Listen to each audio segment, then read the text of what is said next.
আসসালামু আলাইকুম রহমতুল্লাহ। আশা করি সকলে অনেক অনেক ভালো আছেন। তো কিছু কথা যেগুলো মানুষ এই ধরনের কথা যখন ডিসকাস করে সবাই লাইভে করে, কিন্তু আমাকে কথাগুলো এভাবে বলতে হচ্ছে ভিডিও রেকর্ডের মাধ্যমে। তার অন্যতম কিছু কারণ আছে, সে কারণগুলো আমার এই পুরো ভিডিওটি দেখলে আপনারা বুঝতে পারবেন। আর সর্বপ্রথম আমার প্রতিদিনের চলা যে রুটিন, আমি সেগুলো একটু বলি। যে আল্লাহর অশেষ রহমতে এখন পর্যন্ত আমি প্রতিদিনই ভোর 5টায় ঘুম থেকে উঠি। 5টায় ঘুম থেকে উঠে অজু করে নামাজ পড়ে তার ভিতরে আমার সোনা পাখিটা উঠে যায়। সোনা পাখিটা উঠে যাওয়ার পরে তার সকালবেলা একটা হালকা নাস্তা করার অভ্যাস আছে, সেটা আমি খাওয়াই দিই। খাওয়ানোর পরে ওইখান থেকে আমার কোলের মধ্যে বসে থাকে, বা ও কোনোদিন ওর মায়ের কোলের ভিতরে বসে থাকে। আমি কোরআন শরীফ পড়া কমপ্লিট করি। কোরআন শরীফ পড়া শেষ করার পরে আমি দেখা যাচ্ছে তখন 7:30 থেকে 8টা বাজে। এক একদিন এক একটা টাইম হয়। আর আগে আমি 7টার সময় বাসা থেকে বের হয়ে যেতাম, কিন্তু মামুনিটার জন্য এখন আর সেটা পারি না। কারণ ওই যে আমার সাথে সাথে ওর একটু বের হওয়া অভ্যাস। আর আমার বাসার সাথে আমার হলো ছোটো একটা শপ আছে, যেটা কার্যক্রম আপনারা অনেকগুলা ভিডিওর মাধ্যমে দেখছেন।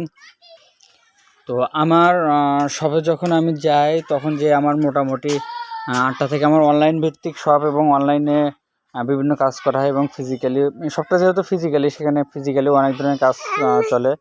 বিশেষ করে ফাইন্যান্সিয়াল সাইট আছে, তারপর আপনার অনলাইনে অনেকগুলো সাইট আছে, সেগুলো অন্য একদিন আলোচনা করব। জি মা, আমরা আম্মুর কাছে যাবো মা, আমি কথা বলিনি। তো এই কাজগুলোর ফাঁকে দিয়ে এই যে ছবি পোস্ট বলেন, ভিডিও পোস্ট বলেন, এগুলো টাইমলি আমার পক্ষে করা সম্ভব হয়ে ওঠে না। কারণ দেখা যায় একটা সময় একসাথে 2-3টা কাস্টমার চলে আসে, আর গ্রামের ভিতরে আমার ম্যাক্সিমাম হলো মহিলা কাস্টমার। তো তারা দেখা যাচ্ছে অনেক ব্যস্ততার মধ্য দিয়ে থাকে, স্কুলের স্টুডেন্ট আছে। আর যেহেতু আমি গ্রামের মানুষ, তো গ্রামের মানুষজন অনেক ধরনের নেগলেসে কাজ করে তাদের ভিতরে। তো তারা এসে ওইভাবে টাইমটা দিতে চায় না, সেজন্য টাইমলি ছাড়া হয় না। অনেক সময় শিডিউল পোস্ট করে রাখতে হয়। অনেক সময় দেখা যাচ্ছে টাইম করে ভিডিও আপলোড করতে পারলেও যে ভিডিও রেকর্ডিংয়ের যে সময়টা, এই সময়টা আসলে ম্যানেজ করতে গেলে অনেকটা কষ্টসাধ্য ব্যাপার হয়ে যায়। যেমন আজকে সারাদিনে এই ভিডিওটি আমি যেদিনই আপনারা আপলোড পাচ্ছেন, আল্লাহ দিলে সেদিনই রেকর্ড করা। আমি তারিখটা একটু বলে দিই, আজকে তারিখটা আমার খেয়াল নাই। 25 তারিখ, 25শে নভেম্বর। তো এই 25শে নভেম্বর ভিডিওটা রেকর্ড করতে পারতেছে। আজকে বেশ কিছু ইউনিক ভিডিও আপনারা দেখতে পাইছেন। তার ভিতরে অন্যতম কারণ হলো আজকে দোকানে কাস্টমার ছিল না, সেই হিসেবে। আর সবজি খামারটাও একটু ভিজিট করা হয়েছে। মাঝে মাঝে দেখা যাচ্ছে এই দোকান সামলানোর পরেও যে আবার সবজি খামারের সময় দিই। দোকান থেকে বাসায় আসে আমি মনে করেন দুপুরের 1:30-এর বাসায় এসে গোসল করে খাওয়া দাওয়া করে, এই যে পিচ্চি মামুনিটা দেখতে পাচ্ছেন, একে তো টাইম দিতেই হয়। আমি দোকানে থাকলেও কাজের ভিতরে থাকলেও এর টাইম দেওয়াটা আমার বাধ্যতামূলক। আর আমি যে সময়টুকু ফ্রি থাকি, সেই সময়টুকু আমার কাছেই থাকে।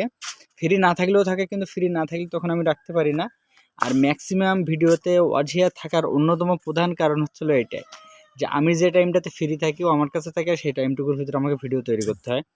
তো এই এখন বের হয়েছে আবার দোকানের উদ্দেশ্য, আমি দোকান খুলে রাখছি, রেখে ওর আম্মু গেছে একটু বাইরের দিকে, ও যাবে।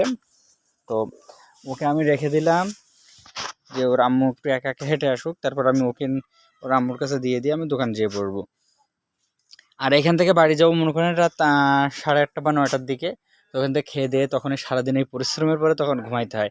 এখন আপনারাই বলেন আমি লাইভ প্রোগ্রাম করব কখন? অন্যদের যে লাইভে যায়, আমি পুরো লাইভগুলো থাকলেও হয়তো দেখা যাচ্ছে যে আমি তাদেরকে কমেন্ট করতে পারি না ইদানিংকালে, এইটাই কারণ।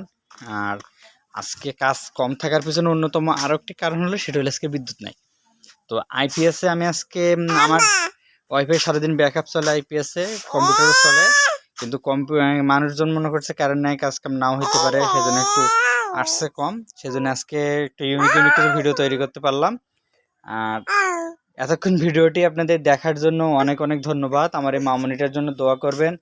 তবে খুব শীঘ্রই আমি যদি আরও কিছু সিদ্ধান্ত নিতে পারি, আরও কিছু রুটিন মেপে চলতে পারি, তাহলে দেখা যাচ্ছে আপনাদেরকে অনেক ইউনিক ইউনিক ভিডিও উপহার দিতে পারবো। সবাই আমাদের জন্য, বাবা মেয়ে এবং আমার পুরো পরিবারের জন্য দোয়া করবেন।